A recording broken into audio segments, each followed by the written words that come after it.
In the dead of night, under a moonless sky that seemed to swallow all hope, a sleek black luxury car pulled up to the edge of a jagged cliff overlooking the roaring Pacific Ocean. Inside, a man in an expensive suit gripped the wheel, his heart as cold as the wind whipping through the cracks. Beside him, in the passenger seat, sat his mother, paralyzed from the waist down, her eyes wide with unspoken terror. He whispered, "This is for the best, Mom," before shoving her wheelchair over the precipice. But in his haste, he forgot one thing: the loyal dog curled up in the back seat, watching everything. What happened next would shatter lives, rebuild souls, and prove that love can conquer even the darkest betrayal. Stick around to the end of this heart-wrenching tale, you won't believe the twist that changes everything. And if this story grips you from the start, hit that like button right now to show your support, and subscribe to the channel for more emotional stories that dive deep into the human spirit. Don't forget to turn on notifications so you never miss an upload. Now, let's dive into the story. Alexander Harrington had always been the golden child of fortune. Born into one of the wealthiest families in San Francisco, he grew up in a sprawling mansion atop Nob Hill, where marble floors gleamed under crystal chandeliers and servants anticipated his every whim. His father, a tech mogul who built an empire from silicon chips and ruthless ambition, had passed away 5 years earlier, leaving behind a vast inheritance tied up in trusts and conditions. The bulk of it was earmarked for Alexander's mother, Eleanor, a woman whose grace and kindness had been the quiet counterbalance to her husband's cutthroat world. But Eleanor wasn't the same anymore. A tragic car accident 2 years ago had left her paralyzed, confined to a wheelchair, her once vibrant life reduced to dependency and quiet suffering. Alexander, now 35 and the CEO of his father's company, saw her not as a mother, but as an obstacle, a drain on resources, a symbol of vulnerability he despised. From a young age, Alexander had learned to mask his emotions behind a facade of charm and success. He was the type who closed billion-dollar deals with a smile, but in private, his resentment festered like an untreated wound. Eleanor's care was expensive: round-the-clock nurses, custom medical equipment, and modifications to the mansion that ate into profits he believed were rightfully his. "Why should I wait?" he'd mutter to himself in the mirror, staring at his reflection with eyes that mirrored his father's icy determination. He convinced himself that her suffering was a burden on them both, that ending it would be merciful. Deep down, though, it was greed that whispered in his ear, greed for the full inheritance, for unchallenged control of the company, for a life free from the guilt of watching her fade. Eleanor, on the other hand, was a woman of quiet strength. Before the accident, she'd been a philanthropist, dedicating her time to charities for the disabled and orphan children. Her paralysis hadn't broken her spirit; if anything, it had deepened her empathy. She spent her days in the sunroom, reading books on resilience and writing letters to old friends. Her constant companion was Max, a golden retriever she'd adopted as a puppy years ago. Max was more than a pet; he was her guardian, her confidant, trained to fetch items, alert nurses, and provide the unwavering love that filled the voids in her life. "You're my legs now, boy," she'd say, scratching behind his ears as he rested his head on her lap. Alexander tolerated Max, but saw him as just another expense, another reminder of his mother's frailty. The plan formed in Alexander's mind like a storm cloud gathering over the bay. It started with small thoughts, hypotheticals during sleepless nights, escalating to meticulous research on isolated cliffs along the California coast. He chose Big Sur for its remoteness, where sheer drops met crashing waves, and accidents were plausible. A tragic fall during a scenic drive, he'd explained to the authorities.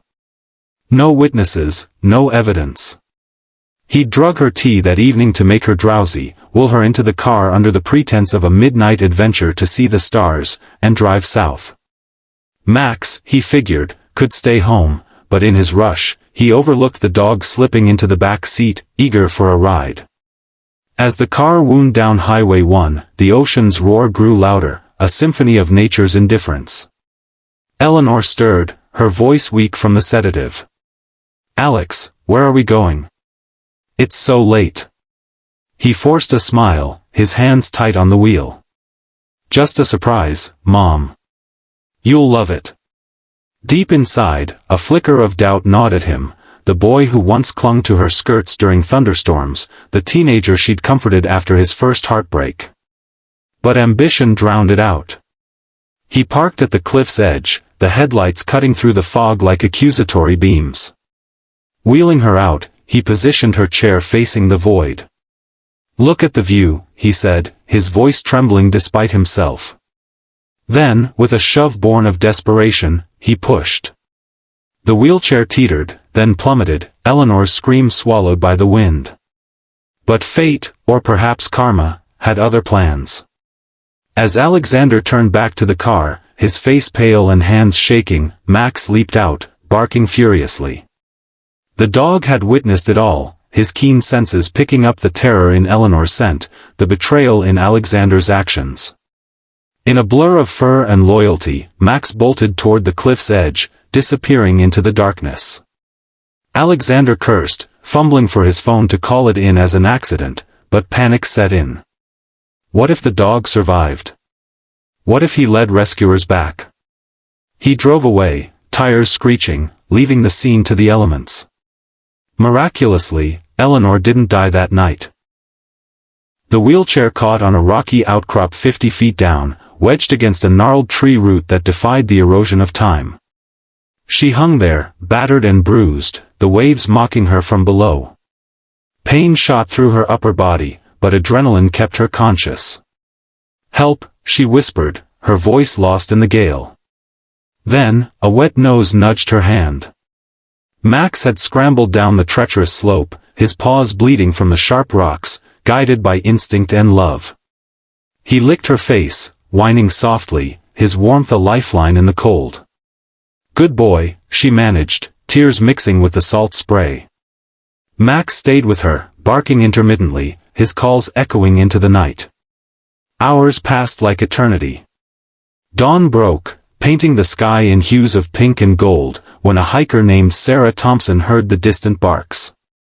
Sarah, a 28-year-old environmentalist on a solo trek, followed the sound, her heart pounding. Peering over the edge, she spotted the wreckage, and the dog guarding the woman. "Oh my God," she gasped, dialing 911. Rescue teams arrived, rappelling down with harnesses and stretchers.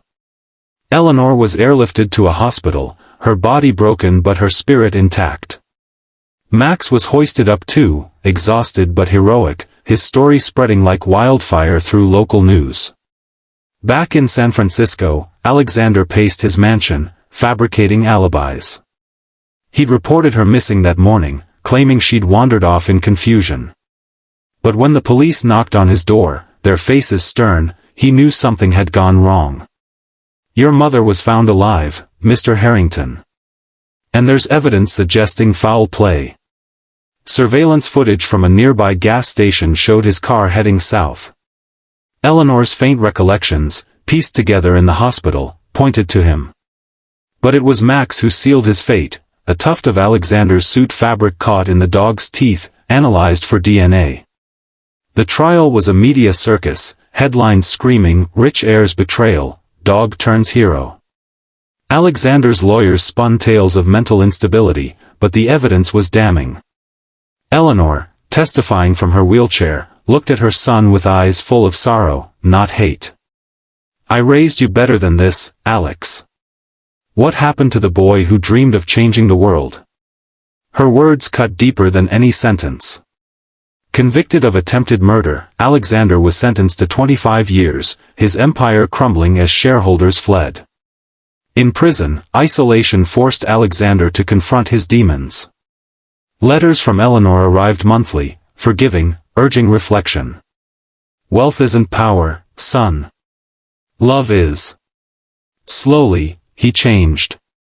He volunteered in the prison library, helping inmates learn, channeling his intellect toward redemption. Released after 15 years for good behavior, he emerged a humbled man, seeking forgiveness. Eleanor, meanwhile, thrived. With Sarah's help, the hiker who'd become a close friend, she founded a foundation for paralysis research and animal-assisted therapy. Max, her faithful companion until his peaceful passing at age 14, inspired programs pairing service dogs with the disabled.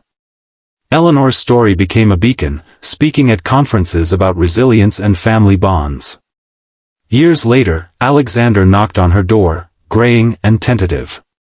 "Mom, She wheeled forward, embracing him. "Welcome home, son." Their reconciliation wasn't easy, scars lingered, but it bloomed into something beautiful. Alexander joined the foundation, using his business acumen for good, proving that even the fallen can rise. And so, dear viewers, this tale reminds us that in our darkest moments, loyalty and love can pull us from the abyss. No matter how far we stray, redemption is possible if we face our truths. If this story moved you, smash that like button, share it with someone who needs hope, and subscribe for more inspiring narratives. What's your takeaway? Comment below, I read every one. Until next time, remember, sometimes, the forgotten ones save us all. The story continued to unfold in ways that touched countless lives beyond the Harrington family.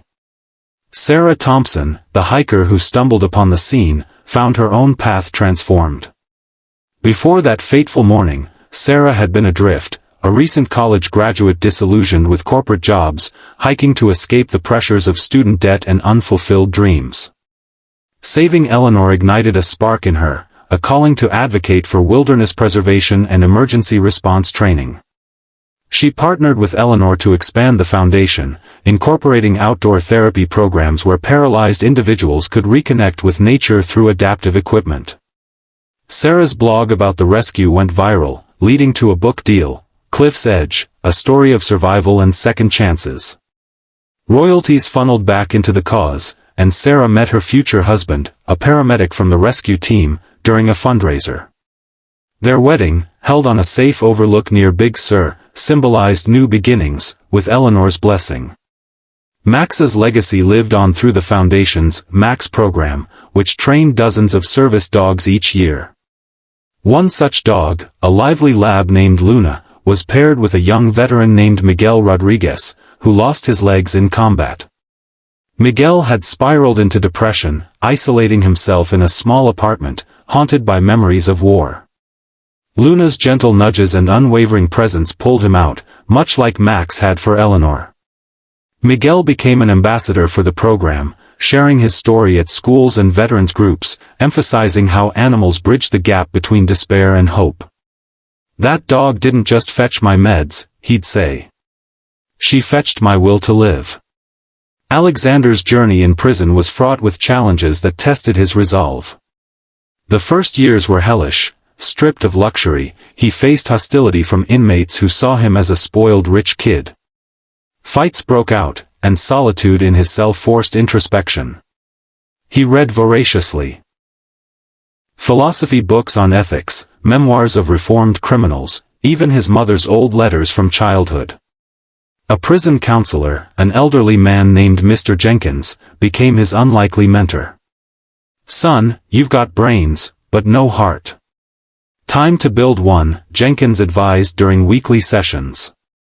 Alexander started a literacy class, teaching fellow inmates to read financial reports and write resumes, preparing them for life outside. One student, a burly ex-gang member named Rico, credited Alexander with turning his life around. "You pushed your own mom off a cliff? Man, that's cold. But if you can change, maybe I can too."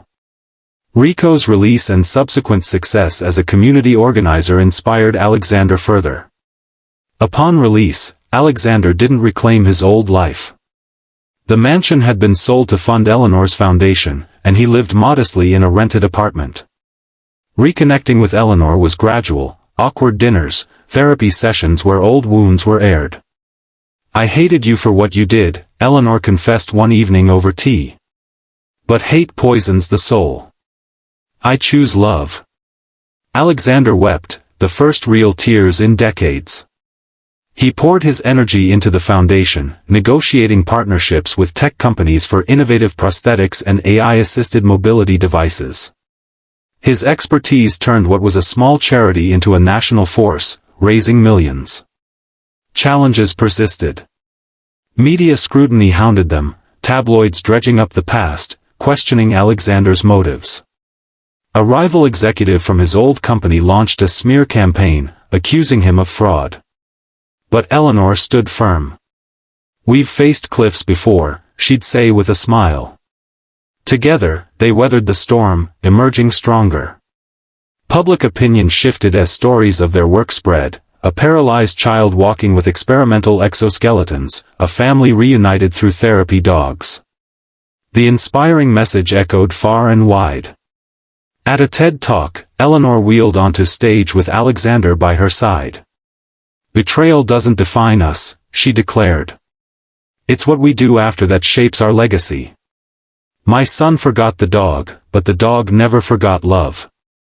Let that be your reminder, in a world of cliffs, be the root that holds firm." The audience rose in applause, tears flowing freely.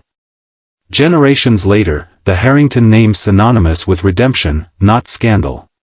Alexander, now an old man, sat with his grandchildren, recounting the tale.